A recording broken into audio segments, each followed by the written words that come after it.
If you're scratching for a fresh epic adventure filled with enchanting worlds that contain more spells than you could fling at a marble, I have good news for you. Today, we're diving into the mystical world of Final Fantasy XVI, the latest installment in a long-running franchise that I would say delivers for the most part, aside from a few bumps in the road. Be aware that I have tried to keep this footage as spoiler-free as possible, and we will not be talking about plot points in this video. This entry takes place in a world called Valistea, a world ravaged by war. You play as a warrior by the name of Clive in his quest to discover his true self, navigate life as a bearer, and fight the struggles of the ever-creeping blight, which is eating away at the land. Now, this one is quite a lot different from the previous games in the series. It embodies a hack and slash approach, and smart as it is, conceals its intricate layers beneath the surface.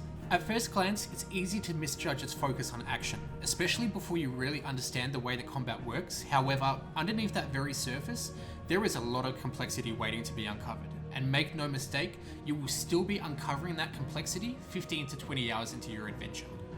Now, first up, let's delve into the eye candy. This world is meticulously detailed, a testament to the craftsmanship of the development team, and you can tell this art style is the work of an experienced team with a deep passion for this project. There's a general sense that they were itching to push the boundaries and create something truly exceptional. The art style presented is what I feel might be the biggest love letter to Final Fantasy XIV, a game which Yoshida himself also produced and directed on. Early game when I was playing in the Greenwood, I had to stop and appreciate the view and take in the sounds. I really felt like between the foliage, the stillness of the landscape and the sound design, I was the main character in a Studio Ghibli film in the Final Fantasy universe. If I spotted a dragon with a no-face mask asking for gold, I'd know I've really been spirited away. Now, this game is a total blast to explore. Right off the bat, when I hit the first hub area, I noticed how lively it was. The zone chatter was buzzing, making it feel incredibly alive. The NPC dialogue was tied to the beats of the story, and it was super specific. There is a drawback to this. When you're bustling through a zone taking on side quests, you might notice the repetition in NPC conversations. It feels just a tad too rehearsed, like hitting a playback button, and it slightly takes away from that fully immersive gaming experience that we're all after. Now, I'm totally going to nerd out about this. I'm a fan of subtle game mechanics that don't drastically alter gameplay, but add a touch of enjoyment. I think it was ingenious to add the mechanic of using the R2 button to open heavy doors or break specific objects. It injects a bit of movement into those in-between moments, enhancing the overall experience in a subtle yet effective way. I felt like my character moonlights as a doorman in Valistea. Heavy doors? No problem. I've got this. Who'd have thunk saving the world could double as a part-time gig? Now, there is a fast travel system for moving around Valistea.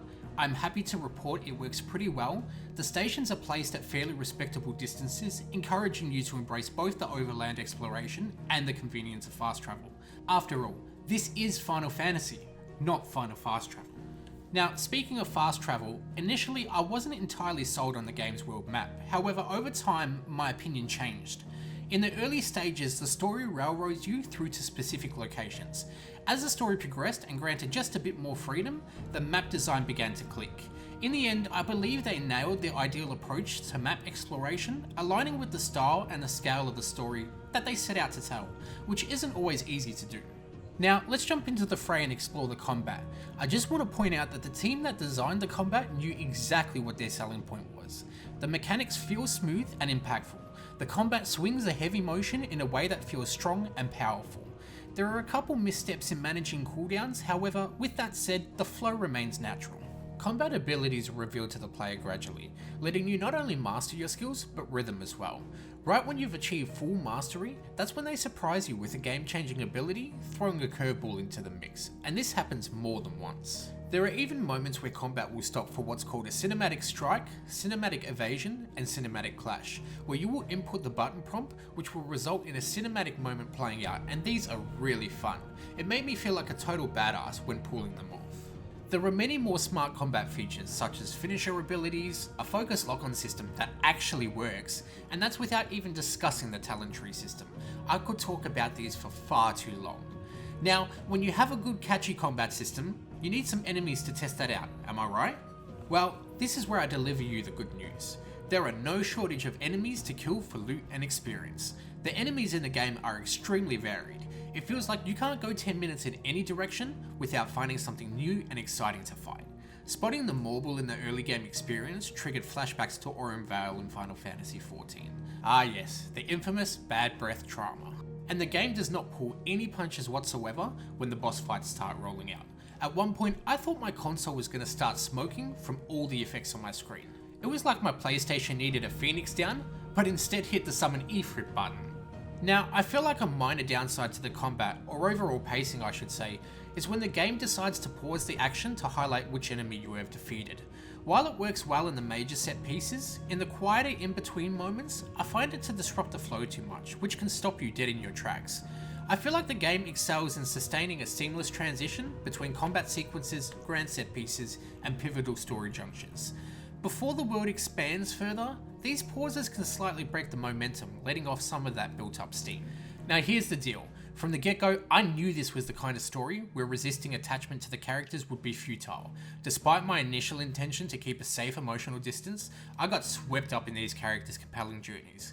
Clive is a fascinating character with layers of depth, and his emotions, they're brilliantly conveyed through his actions. However, it's in the main story where this brilliance truly stands out. When interacting with NPCs during side quests, his expressions are quite two-dimensional, not quite capturing the same level of performance. It makes him feel very basic.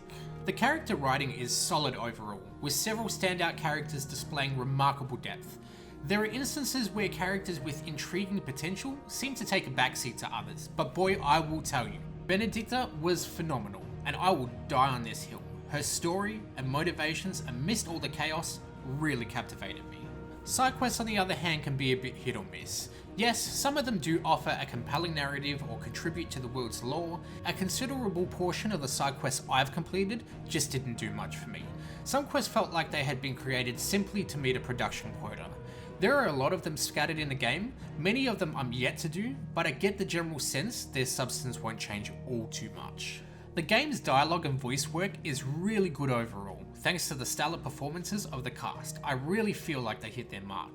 There are a few instances where a line delivery might feel a tad off or just generally out of place, and that's where the voice work can be, again, a real big hit or miss. Especially when compared to the outstanding voice acting of their counterparts, it really does stand out like a Moogle in a Chocobo stable.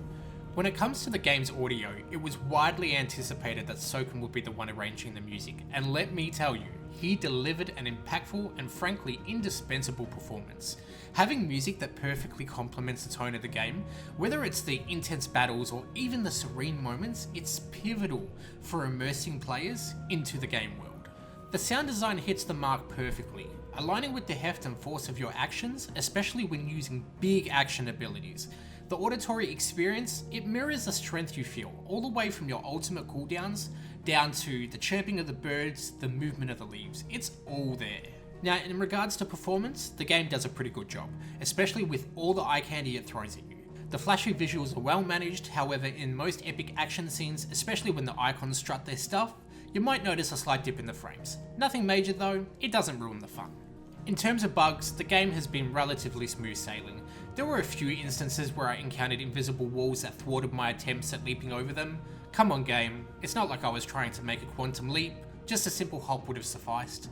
I'm eagerly anticipating the game's release on PC to see how it will elevate the performance further, but I will say, it's truly refreshing to witness a graphically intense game like this one avoid so many of the bugs that have plagued releases this year.